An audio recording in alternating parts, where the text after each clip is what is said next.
All right, we're back here on SportsLine. Phone line still open. 737-7767 is the number. Jesse, nice enough to wait through the break for us. Jesse, what's going on tonight? Hello, Jesse. You're next up here on SportsLine.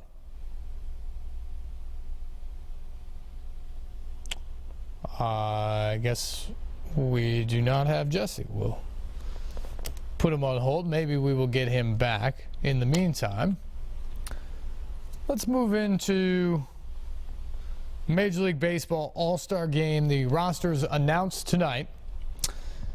And congratulations in the American League go out to Nashville native and former Overton standout Mookie Betts. Mookie Betts selected tonight as a starter in the American League outfield for the first time ever. A all-star selection. He was such a standout at Overton, but he has exceeded expectations in the major leagues. People thought he was good. They thought he was a solid defensive center fielder. He was speedy. He'd be a great base runner, solid hitter. He's become a prolific hitter. He's got 18 home runs this year, 57 RBI, which is tied for 5th in the American League right now. He's 3rd in all of baseball with 108 hits for the season. He's had a terrific season. Last year he was close to the All-Star Game. This year he finally gets in.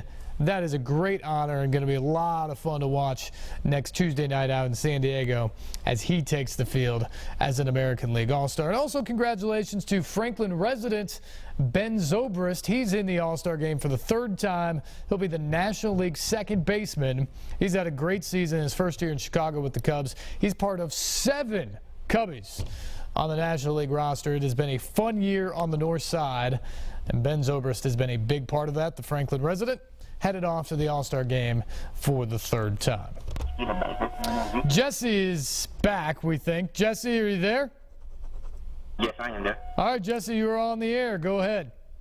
I was wondering about Kevin Durant as he joined the Warriors. Kevin Durant joining the Warriors, I just didn't see how that would work out with Klay Thompson and Stephen Curry and Draymond Green. I think it affects them because they were, as I said in the last segment, a well-oiled machine. They're a great passing team. They play off each other extremely well. They're used to playing with each other. Now you bring in a guy who dominates the ball, is a great scorer in his own right. I think it's going to take some getting used to. But I also think, Jesse, that when you look at this team, I'll take the getting used to problem, because if I'm Steve Kerr, I now have 4 of the best players in the NBA. I mean, on any real statistical measure, I think you can say you've got 4 of the top 15 players in all of professional basketball on the Warriors roster in what will be the starting lineup at this point. That's a pretty nice problem to have, I'd say. Yeah, it is. So, also, I was wondering, with this starting 5 that they have now, maybe they would put Curry, Thompson, Iguodala. They traded Andrew Bogut to the Warriors, and they just signed Zaza Pachulia, so maybe they can put him into the starting lineup. But they had Draymond Green play the 5, so I don't know how. Yeah, that's going to be the question for them. And, Jesse, we appreciate the call. I think the tough part there is you got a bunch of scores, but where do you get your interior defense and rebounding for? I don't know if Draymond Green can play the 5 for you all year long. He can do it in spurts, but I don't know if he can be that guy that you're just counting on to be a monster rebounder and your post defender all the time. That's where Andrew Bogut was so huge for this team. He was a guy that wasn't afraid to do the dirty work. He wasn't afraid to defend. He wasn't afraid to rebound or set screens or do any of those sort of things. Draymond Green's a star. You're talking about an all-star here. So he does other things. And they're going to have to find those guys to give them interior minutes, to set some screens, to get rebounds. That's why I think Festus Ezeli, the former Vanderbilt player, is an important piece for them. He continues to grow up. He's got that body and size. That's what they need. They need that to be big for them. So I think that's the big challenge right now, is to find interior presence that doesn't necessarily need touches offensively, but fills a role. And then once you get past a couple of those guys, Pachulis, Iguodala's been there, Livingston who's been there. What's that bench going to look like? Because you are spending a lot of money on these stars in your lineup. When you take them out and they go to the bench, what's that second unit going to look like? They're not going to be able to keep all those pieces that they've had the last couple of years because of some of these contracts. That's an important thing to look at moving forward as well. All right, back to the All-Star Game and these rosters. Let's look at the American League again. Mookie Betts into the game. Former Overton standout, selected for the first time. He will be a starting outfielder for the American League. He'll be joined by his Boston teammate Jackie Bradley Jr. and Angels superstar Mike Trout in the American League outfield.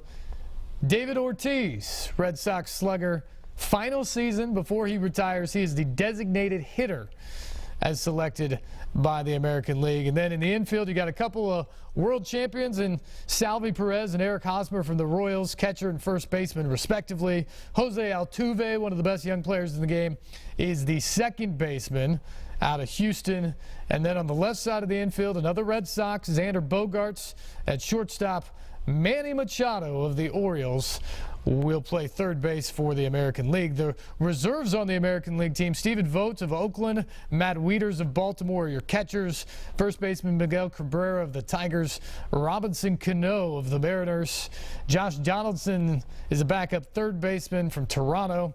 Cleveland's Francisco Lindor is selected to the game. The Indians have been great throughout the first half and should probably have more representation on this team than they do. Eduardo Nunez of the Twins is a backup shortstop as well.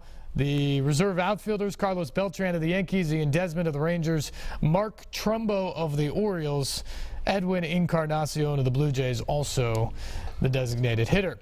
Pitchers for the American League team: Dylan Betances of the Yankees, Brad Brock of the Orioles, Zach Britton from Baltimore, Alex Colomé of the Rays, Wade Davis of the Royals, Marco Estrada from Toronto, Cole Hamels from Texas, Houston's Will Harris, Kansas City's Kelvin Herrera, Craig Kimbrell of Boston, the Yankees' Andrew Miller, Danny Salazar of the Indians, Chris Sale, who's been sensational. I think he has a very good shot to be your starting pitcher for the American League after the job he's done for the White Sox so far this year. And then Stephen Wright of the Red Sox round out your American League pitchers.